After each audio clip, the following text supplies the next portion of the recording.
Okey, Assalamualaikum. Saya Ahmad Fazli daripada Unit Faktor Mendang. Temu kita lagi daripada selepas edisi yang pertama itu.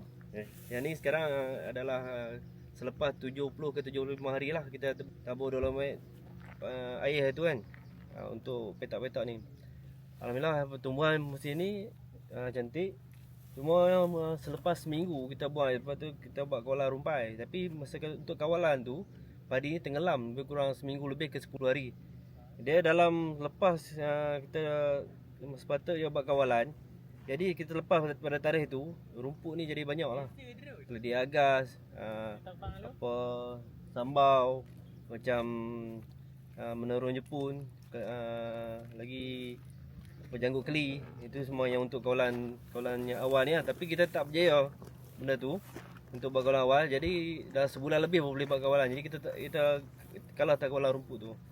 Pertumbuhan padi alhamdulillah, walau selepas pada tenggelam buah tu dalam 10 hari pun dia naik balik dan dia tak ada efek dengan kata apa, jarang ke apa, dia kurang lah efek dia tu. Dia ada juga padi tu, tapi alhamdulillah kita boleh mungkin kemungkinan ada hasil lagi lah. Selepas kawalan umur sebulan lebih tu, lepas kita lihat yang pertama berbeza dengan musim selepas, waktu kutu trip lah. Kutu trip kita tak tahu musim ni, tak tahu ada kena-mengena tak ada kena-mengena dengan dulu air ni. Dan kutu trip memang tak ada kawalan. Kita main tengok memang dia tak kena. Dia tenggelam. Sepatutnya kalau dia tenggelam tu dia kena kutu trip awal. Dia kalau kata dia kering air tu, dia surut-surut, padi-padi mati. Alhamdulillah musim ni tenggelam. Lepas tenggelam tu pun padi ni dia boleh recover balik, boleh naik cepat.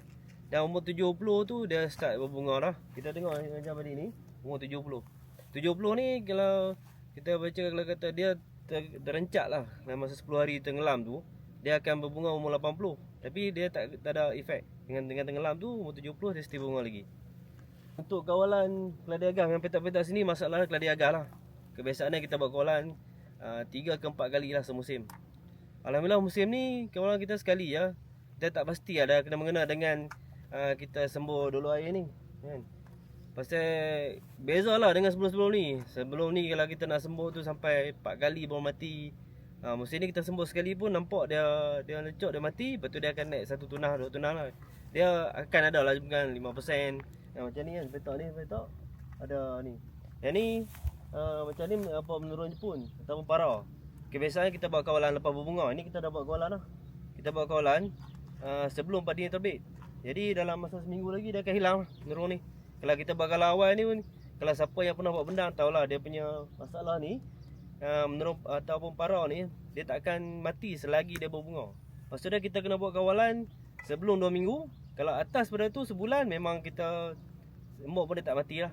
Jadi kita kena buat kawalan balik sebelum padi ni berbunga. Kita kutik lah dengan bahan-bahan yang racun lah kan. Kita kutik untuk para ni. InsyaAllah lepas padi ni keluar, para ni akan hilang.